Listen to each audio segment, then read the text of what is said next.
le titre de cette troisième partie consacrée à la pensée de Nietzsche est emprunté à son quatrième et avant-dernier ouvrage intitulé Ecce Homo, voici l'homme, sous-titré Comment on devient ce que l'on est. Et en effet, c'est là toute la question posée par Nietzsche, c'est là, en d'autres termes, la reprise à sa manière de la notion de virtualité. Nous sommes potentiellement, virtuellement en latence, le surhomme. Et pour quelle raison sommes-nous le surhomme, c'est-à-dire l'au-delà de l'homme?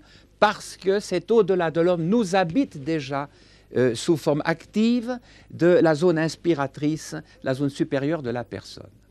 Alors, devenir ce que l'on est consiste à laisser se développer en nous l'influence sous forme prépondérante de la partie maîtresse de notre personne. Celle-ci est ouverte à l'univers, le stellaire, d'après Nietzsche. Ici, on pourrait appeler ceci le ciel, il est bleu.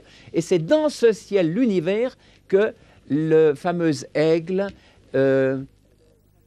inconscient créateur donc de l'homme, vole. Et c'est depuis là qu'il mesure toute chose et qu'il nous instruit.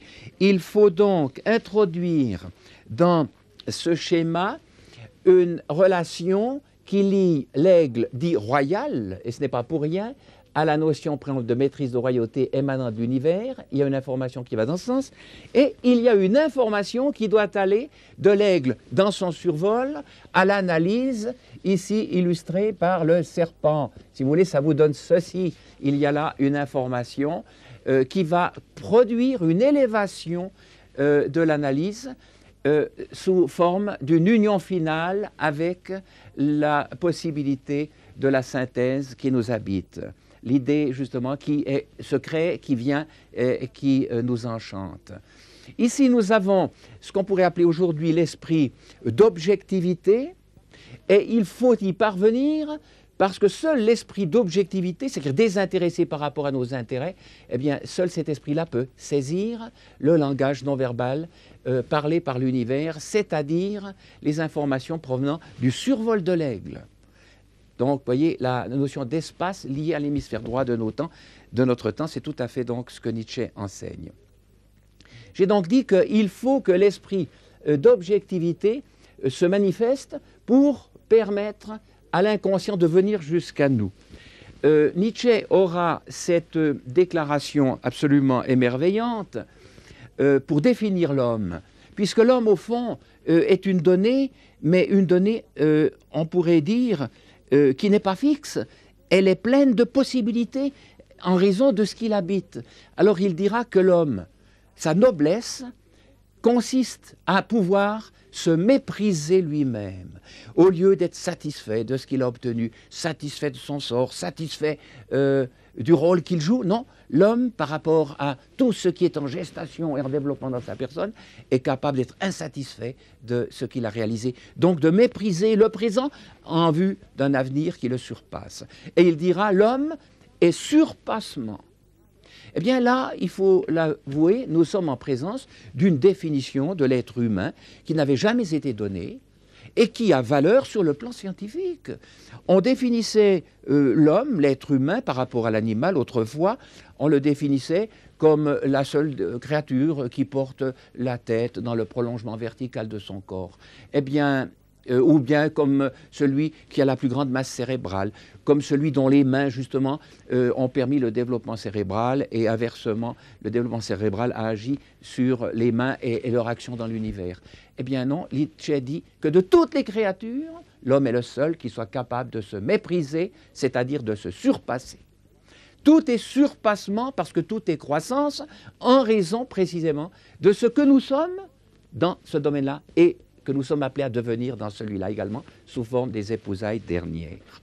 Il y avait là donc une idée extraordinaire, géniale, de la notion de potentialité. L'homme est en voie, en route vers l'au-delà de l'homme, et c'est là sa destinée, nous l'avons déjà vu. Alors, vous voyez, on avait représenté ceci sous cette forme. Voici le bleu, si vous voulez, le ciel, avec les messagers, l'aigle illustre ceci très bien, n'est-ce pas, qui viennent de l'univers, c'est l'aigle lui-même qui est l'informateur. Eh bien, il faut que, dans ce domaine, si vous voulez, le serpent, qui est le bleu potentiel, ici, dans la foule, il est déjà ce grain, cette potentialité du ciel, du bleu, du stellaire, dit Nietzsche. Eh bien, il faut que ceci se développe, autrement dit, que la communication ait lieu de manière à ce que nous passions par la germination du grain de CNV, de la potentialité, puis sa croissance vers le stade intermédiaire de l'esprit d'objectivité, le deuxième degré de lumière, et enfin la communication totale qui transforme le conscient en justement l'informé, celui qui reçoit l'aigle. Dans l'image, les oiseaux du ciel, dans l'image de Nietzsche, c'est l'aigle qui vient de ce côté-là. C'est exactement ce que nous avons ici. Et alors remarquez que cette ascension, ces fameuses marches qui conduisent, qui montent vers le surhomme, eh bien, représentent un arbre, représentent exactement la notion de virtualité qui tout à coup monte, se développe, devient montagne, si bien que nous pouvons faire le parallèle en représentant cet arbre sous cette forme. Désormais, vous avez ici l'information qui de l'univers vient dans nos branches. C'est le conscient qui est élevé, qui s'est réalisé au niveau de ce qu'il était dans le domaine de l'inconscient. Voilà donc une notion magnifique et extraordinairement utile, nécessaire à tout individu pour comprendre ce qu'il est. Comment voulez-vous que nous devenions ce que nous ne connaissons pas? Il s'agit de connaître, de comprendre ce que nous sommes virtuellement, potentiellement, pour le devenir. Autre notion que j'ai soulignée ici, c'est cette notion donc de montagne de la transfiguration. Nous l'avons rencontrée là. Or, c'est à ce propos que Nietzsche nous donne deux éléments que j'aimerais, disons, concrétiser sous forme d'image ici. Deux éléments tout à fait parlants. Alors, nous montons sur cette montagne. Voici ces étapes. Je vais peut-être, pour simplifier la suite des événements, je vais démonter ceci. Peut-être non sans rappeler, une fois encore, que Nietzsche dit « Vous étiez vert, vous êtes passé à l'homme, pourquoi vous arrêtez-vous là alors que vous êtes fait pour passer à l'au-delà de l'homme ?» Votre hémisphère droit, justement, comme on dirait aujourd'hui. Voilà l'ascension véritable. Ne vous arrêtez pas en route, vous n'êtes pas encore arrivé. Soyez insatisfait de votre situation de manière à pouvoir monter au sommet de la montagne et non pas rester comme l'ermite en cours de route, n'est-ce pas? Nous démontons cet arbre, montagne, si vous voulez, et nous avons désormais le schéma suivant. Ici, en plus gros caractère, nous avons la foule. Il appellera cette foule également le troupeau. Je vous ferai, pour terminer, 2 ou 3 lectures, extraits de son ouvrage. Le troupeau amorphe, le troupeau aveugle. Le troupeau, dit-il, qui représente la fin de l'homme, la fin de l'humanité, parce qu'ils ne veulent plus rien. Devenir, être pauvre, non, c'est trop pénible. Devenir riche, c'est aussi trop pénible. Travailler, c'est trop pénible. Et puis ne pas travailler, c'est aussi trop pénible. Alors au fond, nous voulons être tout, mais n'obéir à rien. C'est le troupeau, c'est l'amorphe, c'est la nuit totale, c'est la mort qui s'installe, dit-il. Et en cours de route, celui qui quitte le troupeau, l'ermite, est qualifié de saint par ceci. En fait, c'est un égocentrique qui adore un Dieu qui n'existe pas. Eh bien, nous ne pouvons nous rendre compte de cette inexistence que dans la mesure où nous sommes montés à la transfiguration, et alors, vous l'entendez dire, quand il redescend, Dieu est mort, il n'y a rien ici, vive l'au-delà de l'homme, qui lui est seul vivant. Vous voyez, c'est la seule réalité qui existe.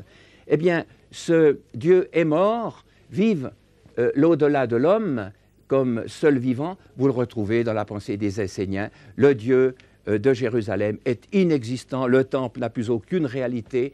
Il s'agit de construire dans notre personne un temple intérieur pour recevoir, pourrait-on dire, l'aigle qui vient dans nos branches. C'est là le divin dépêché par l'univers, vous voyez. Alors, maintenant que nous avons vu, en redescendant, que Dieu est mort, dans l'évangile de Thomas, Jésus dira « Ce ciel, le ciel physique, passera, et le ciel qui est au-dessus passera, le ciel des docteurs de la loi, des prétendus ressuscités, imaginés de toutes pièces, c'est-à-dire ce niveau passera, afin que celui-ci qui est le seul céleste, Nietzsche parlera donc du stellaire, de l'étoile qui danse, est la seule réalité qui nous relie à l'univers et à l'univers capable d'éclairer ceux qui s'ouvrent à lui. Eh bien, maintenant que vous avez saisi cela, c'était l'esprit d'objectivité. Dieu est mort, vous êtes nés d'esprit. C'est exactement le niveau des Esséniens. La naissance d'esprit a lieu depuis là. Vous êtes devenu l'enfant ou homme éveillé, l'enfant en matière royale, en matière stellaire. Alors il vous dit l'enfant qui dit un oui sacré à l'étoile. À l'étoile. Mais cette étoile, on l'a vu, c'est ce qui porte en lui, c'était ce niveau. Vous voyez, les mêmes teintes ici, le même degré de lumière, et il porte en lui la réalisation totale dans l'image, l'étoile. L'étoile qu'il va devenir. Il dit un oui sacré à l'étoile, parce qu'à ce niveau, il va enfanter l'étoile, dansante de joie, émettrice de lumière, etc. L'enfant ou homme éveillé, né d'esprit, c'est le serpent, la partie, on pourrait dire, gauche ici du cerveau. Et alors, le final, déjà indiqué là, c'est la transfiguration en surhomme-lumière, source de lumière, c'est-à-dire en étoile dansante. Je l'ai représenté ici, je vous le signale juste pour fixer l'attention. L'étoile, l'être humain, les deux pieds, les deux bras, l'œil, l'étoile dansante, la transfiguration de l'être humain en un être stellaire, pour ne pas dire céleste. Désormais, l'expression est parfaitement synonyme. Et alors voilà, maintenant, il va nous amener à saisir la réalité de ces étapes. Ces trois marches qui mènent au surhomme, eh bien, il va les appeler les trois métamorphoses. Vous voyez comme c'est simple, puisqu'il s'agit de se transfigurer en surhomme, en au-delà de l'homme, en hémisphère droit, si vous voulez, du cerveau, eh bien, désormais, il va falloir, pour arriver à cette transfiguration, passer par des métamorphoses qui sont autant de marches. Et quelles sont-elles, ces métamorphoses? C'est admirable. Il dit ceci, je vais enlever tout ce qui nous gêne ici. Laissons ce croquis-là, puisqu'en fait, il est parlant pour nous. Laissons-le là. Voici, dit-il, les trois métamorphoses qui attendent l'homme qui se méprise parce qu'il aimerait passer plus haut, il aimerait se transfigurer en au-delà de l'homme.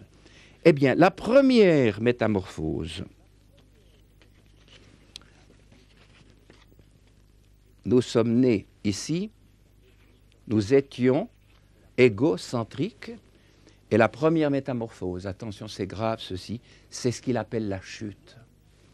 La chute, l'homme, quand il vient au monde, et chute, nous allons nous y arrêter pour terminer, à savoir, il devait monter et il est tombé au niveau du troupeau. Il s'est non seulement animalisé, car il l'était là, mais dans le sens naturel du terme, qui ne s'opposait pas à son développement.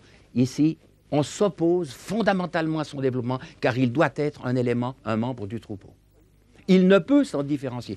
Et il dira, regardez aussi ce que c'est parlant, il dira que l'homme, qui par ce développement est devenu sa propre loi, eh bien cet homme ne peut être que crucifié par les autres. Vous voyez cette nouvelle allusion au drame des origines chrétiennes. Il ne peut être que crucifié par les autres. Et tous ceux qui se sont différenciés, qui sont devenus leur propre loi, qui ont renoncé à cette fausse morale, pour la morale qu'on appelle aujourd'hui l'éthique de la connaissance, ont été crucifiés par les autres. Première métamorphose, c'est la transformation de l'esprit en un esprit qu'il appelle chameau. En un esprit chameau. Et le voici. Qu'est-ce que l'esprit chameau? Eh bien, il dit, voilà, c'est l'individu qui se sent fort, je vais les noter ici. Il se transforme en esprit chameau, c'est-à-dire, voyez, en élément de la foule. Il se sent fort et il fait croire à son entourage, il se persuade qu'il peut porter n'importe quoi, sous-entendu qu'il peut croire n'importe quoi. Alors, plus on le charge, plus disons, se trouve enchanté de sa force. Et il va jusqu'à dire, Nietzsche, que le chameau, si plein de lui-même, glorifiant sa force de supporter n'importe quoi, va jusqu'à s'agenouiller pour qu'on le charge davantage. C'est de nouveau une image symbolique donc pour désigner le croyant. Il se met à genoux et on lui met n'importe quoi sur le dos. Je vous signale que c'est exactement ce que vous trouvez dans Matthieu 23. Les chefs du troupeau mettent sur les épaules des hommes des fardeaux pesants qu'ils ne remuent pas du doigt. Et alors le Jésus historique dira « Venez à moi, vous tous qui êtes chargés de ces faux fardeaux, de ces fausses idées, de ces fausses croyances, et je vous donnerai du repos, je vous soulagerai. » Eh bien voilà, le chameau obéit à l'expression « tu dois ». Et ce « tu dois » lui vient de la foule, du niveau humain, du niveau justement de la mort. Tu dois, tu n'as rien à décider, laisse-toi charger, tu dois croire, c'est le croyant qui est signifié par la même. Deuxième métamorphose. Donc la première a constitué en une chute. Deuxième métamorphose, c'est le retour à ce niveau-là qui n'aurait jamais dû être quitté, mais cette fois-ci, prise de conscience, c'est le retour au niveau du premier degré de lumière, je vais le noter ici, qui est imagé par le lion. Le lion, le roi des animaux, dit « Je ne veux plus qu'on me charge, je suis le roi des animaux. Personne n'existe au-dessus de moi, c'est moi qui suis ma loi. » C'est déjà une révolution. Celui-ci ne peut être que crucifié par cela, je le répète, d'après Nietzsche. C'est là la deuxième métamorphose.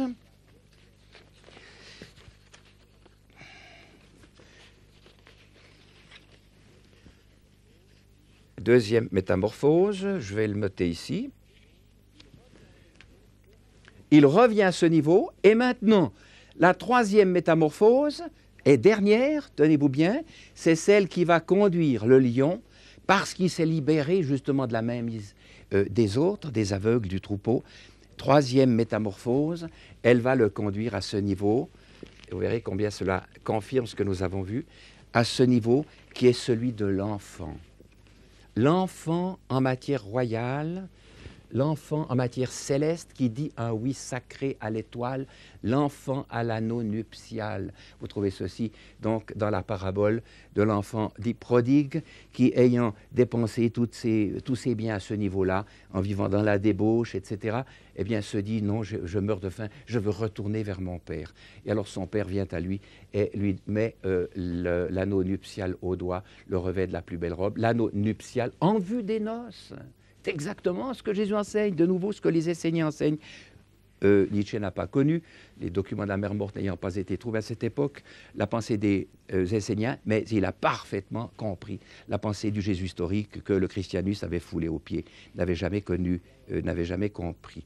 Et alors, maintenant, nous en sommes à la troisième métamorphose, nous sommes passés à l'enfant, si vous voulez on peut mettre ceci à ce niveau-là, voilà la métamorphose, la transformation. Et maintenant, l'enfant n'a plus qu'à grandir. Voyez. Il ne s'agit plus de métamorphose. Il s'agit d'une pure croissance. Il a l'anneau nuptial au doigt. Et le voilà capable de réaliser ses noces avec le tout.